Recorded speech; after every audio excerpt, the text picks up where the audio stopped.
Right, in today's video I'm going to give you a quick run through just some of the things I've managed to sneak into my suitcase on this holiday to Greece. Now, I've been coming to the Greek islands for over 10 years now. Used to go to Crete a lot. The last couple of years I've been to Corfu. I'm currently in Corfu.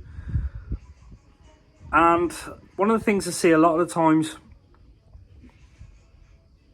now it started off, my kind of overseas fishing started off sneaking just a single travel rod in the communal suitcase that I shared with the missus, and it's kind of evolved to me bringing my own case now and actually paying for a little bit extra luggage just to give myself everything I need. Now it's bloody excessive, you don't need to bring what I've got here, but let me run you through the basics and just give you some of my experiences over the years as to kind of why I put this little lot together and make sure it's always in my suitcase.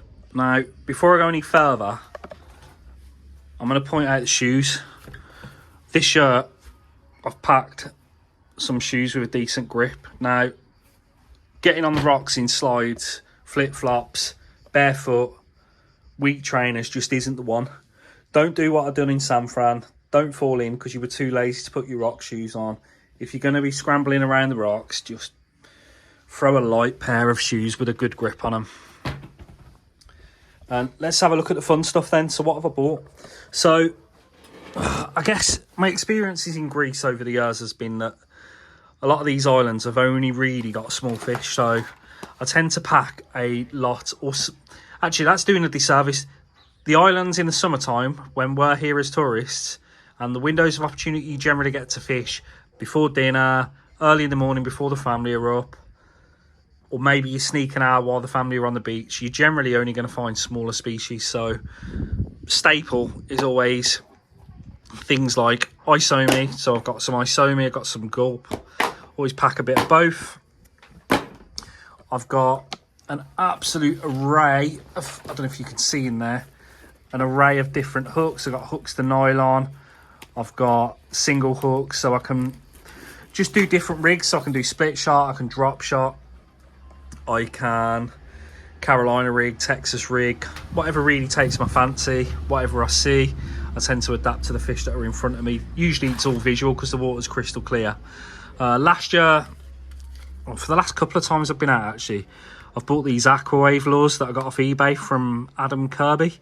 Adam actually sent me these smaller ones through, but I bought the others off eBay. Now, these are a really tactile lure. They're a bit like the Z-Man plastic, so if you've not fished out here, you can't appreciate it. If you're using Isome or normal soft plastic lures like I've got in here, there's lots of small fish that will tear at the lure, whereas with this stuff, if it grabs hold of it, it'll just stretch and it won't break, a bit like the Z-Man stuff. So it's ideal for the species out here. So what have I got then? So I've got Isome, I've got hooks, I've got split shot to do split shot rigs. I've got a plethora of different weights. So I've got Cheb weights, I've got Texas weights, I've got some tungsten, bigger tungsten Chebs there for deeper water and if I get off a boat. And I've also got a load of different tungsten drop shot weights and free rig weights, like ringed weights, so I can make Jika up or I can use free rig. That's my weight. When I was in San Fran, I lost a huge box of metals when I fell in San Fran Harbour, so I've had to get myself a new box started. Now, I dread to think how many metals I lost and the value. This is me starting again. I've not fished any of these yet. Thanks to Mike at Chesalbait and Tackle for sorting me out with this lot. Really appreciate it. And, okay, so what else have we got? So we've got metals. Actually, let's talk about the metals for a minute. So, it's not just about kind of scratching the bottom here. It's not just about bream. Although you're going to pick bream up on these jigs, but over the years with the metals out here, I've probably had about 20 species now, and you can catch anything from giant gobies, yukuma, small grouper species, barracuda, garfish. What else have we had? Bass.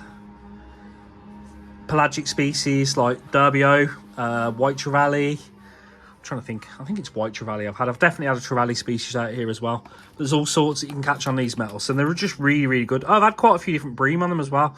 Stripe bream, saddle bream. And they'll go for them. What they like is the tinsel on the assist a lot of the time. So, always worth bringing some metals. what else have we got? So we always bring a good spread of leader. So I've got £6, £5, £10, just general LRF stuff. Got some Caro floats for distance work. So if I want to use a jig head, or I want to use something with a paddle tail on a small jig head, but I notice that fish are at range, I can use a Caro. Useful for getting out over the top of reefs at range, that is. And there's not it's just a really good way of getting a small lure out a long way.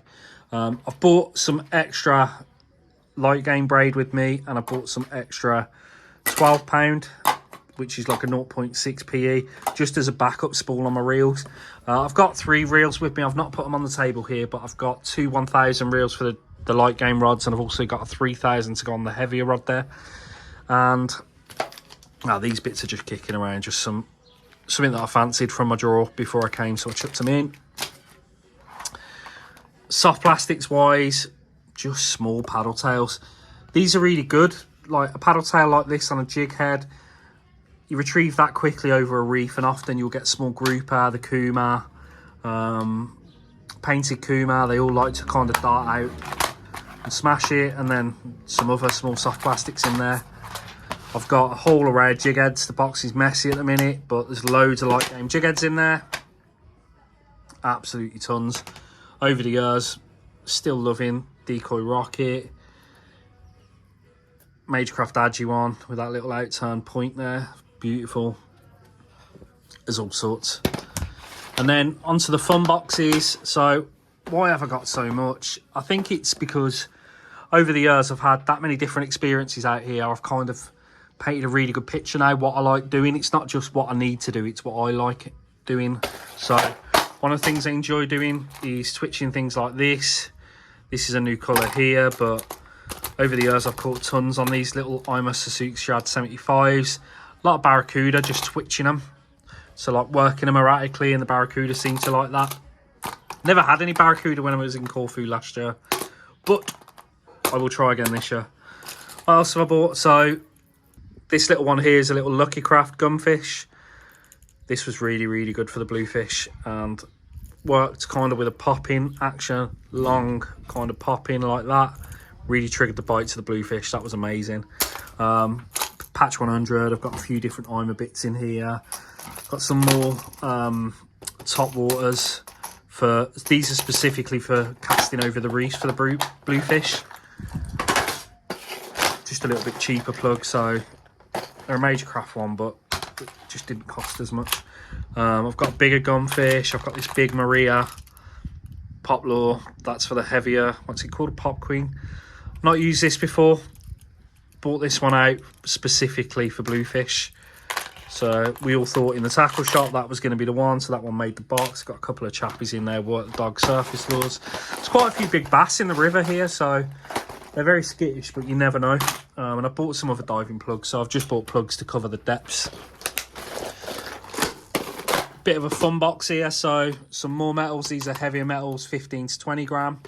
And then I've got loads and loads of small plugs. It's got a mixture of these little eco gear plugs here. These are amazing for what we catching on these last year. Grouper, little painted Kuma, different Kuma species, some little duo ones. These Lucky Blows were amazing. We had these sent through as samples from Japan. I've never actually been able to find the brand, but the lure's called Lucky Blow 48SS. Sinks, really holds true in the current. Really good, twitched over the top of the reefs. Caught a lot of fish on those. Caught absolutely stacks on them out in Hawaii this year. Really good lure. But you can see from the size of my finger and when they were in my hand, these are only small plugs, but stick some of them in your box if you come into the Med or anywhere around the Greek islands. They're really good for over the top of reefs. Just either straight retrieve or twitch. You'd be surprised. And then the other box is pretty boring. Soft plastic paddle tails. I haven't got many of them left from Hawaii. These got absolutely chewed. I bought some easy shiners that I'm going to rig on Chebs. So they're just like a small soft plastic paddle tail. And then the final box is just a mixture of little swim baits, stick baits, some creatures. And again, these are mainly for over the top of the reefs. These are going to get chewed up. So I've got plenty. It looks like loads. I could lose a tail every single cast when the fish are on it. So that's why I bring that many. And that is pretty much it. I'm going to try not to fall in the water this holiday. I'm going to try not to end up in hospital as per previous trips abroad. And I've no targets really other than to just enjoy my family holiday.